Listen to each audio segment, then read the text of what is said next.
Au cœur des terres africaines s'étend un paysage vaste et majestueux. Cette étendue d'herbes hautes parsemée d'arbres épars et traversée par des animaux emblématiques est l'un des écosystèmes les plus fascinants de la planète. Ici, la vie suit un rythme dicté par la chaleur, la saison des pluies et la quête incessante de l'eau. C'est un monde de contrastes où l'ombre des acacias abrite des herbivores en quête de fraîcheur, tandis que les prédateurs guettent, dissimulés dans les herbes hautes. La savane, bien plus qu'un simple paysage, est un théâtre naturel où se jouent des drames de survie, de migration et de coévolution. Suivez-nous à travers cette terre de résilience pour découvrir un biome aussi magnifique que menaçant.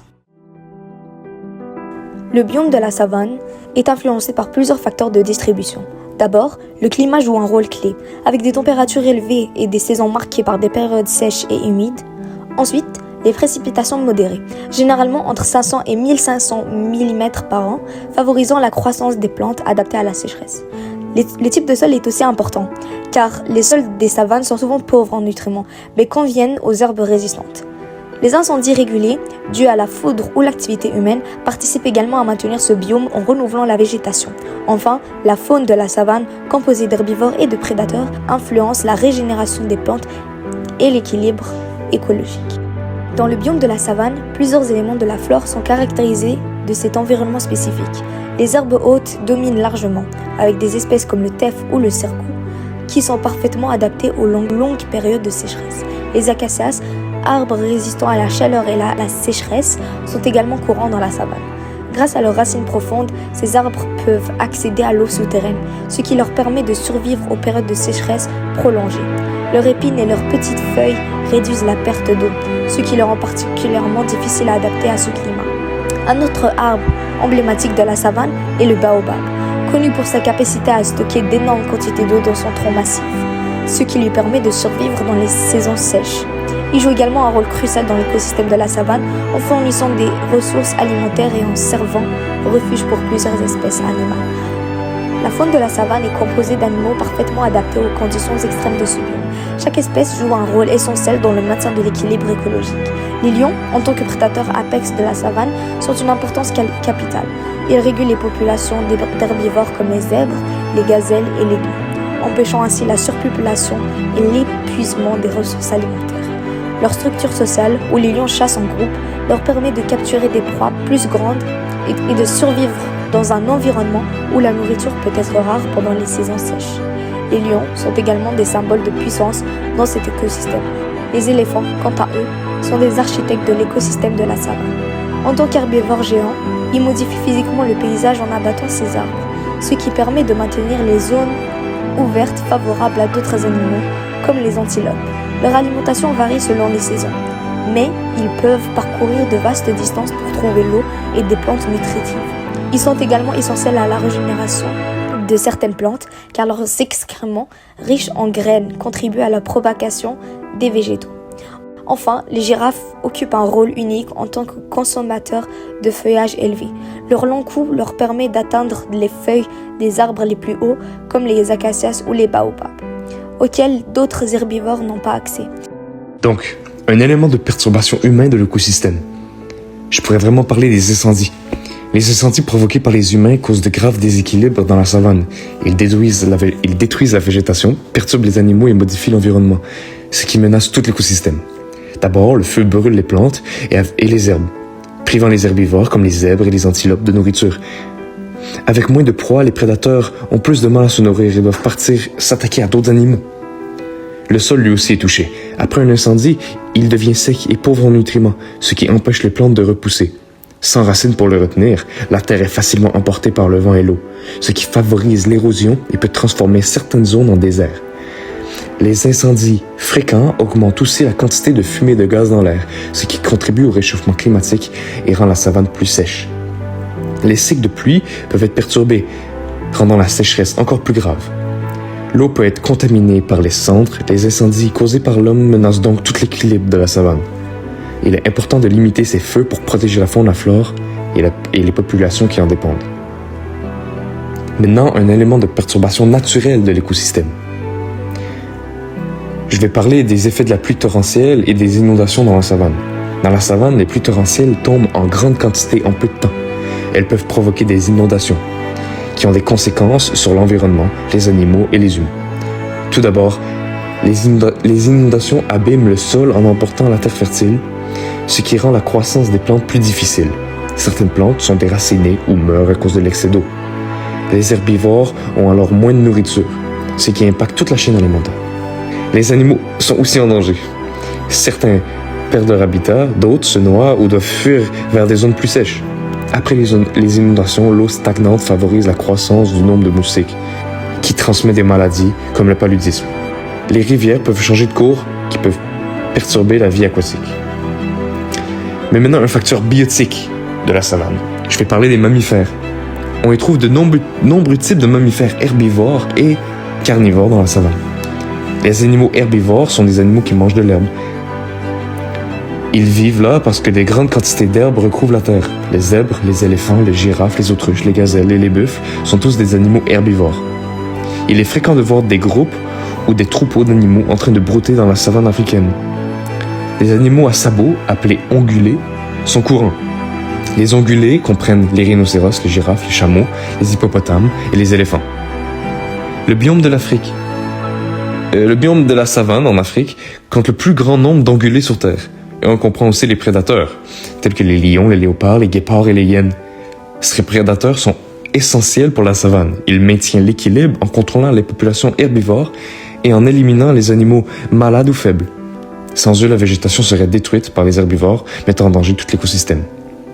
Mais maintenant, un facteur abiotique de la savane, je vais parler des saisons de la savane.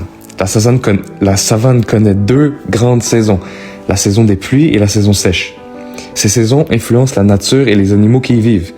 Pendant la saison des pluies, qui dure entre 4 à 6 mois, il pleut beaucoup et les températures sont chaudes, entre 25 et 30 degrés Celsius.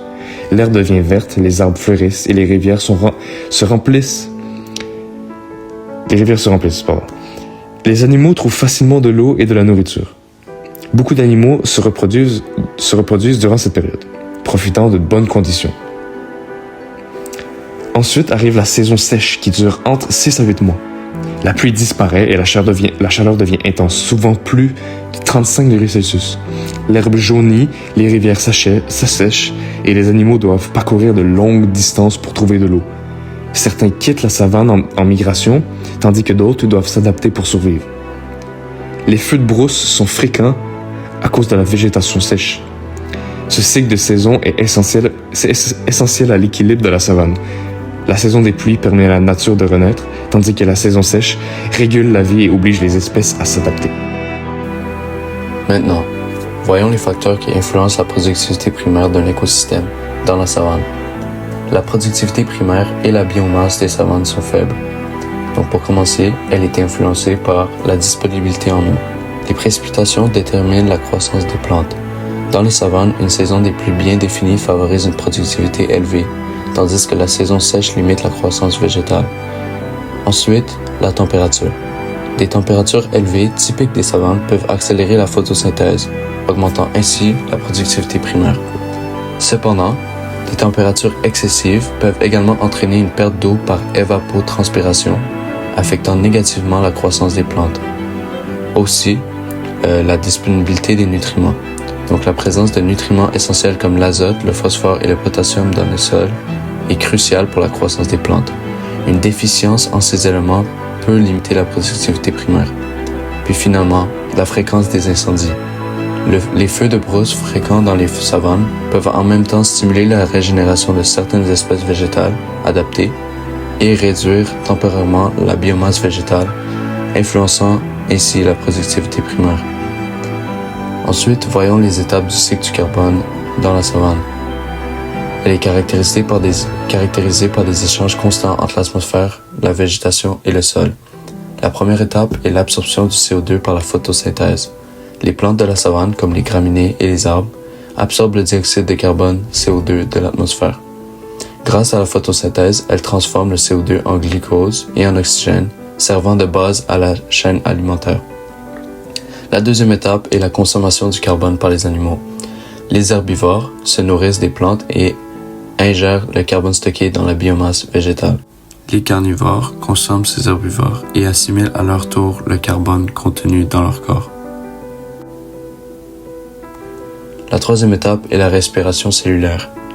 Les plantes, herbivores, carnivores et décomposeurs font la respiration cellulaire en utilisant l'oxygène pour produire de l'énergie.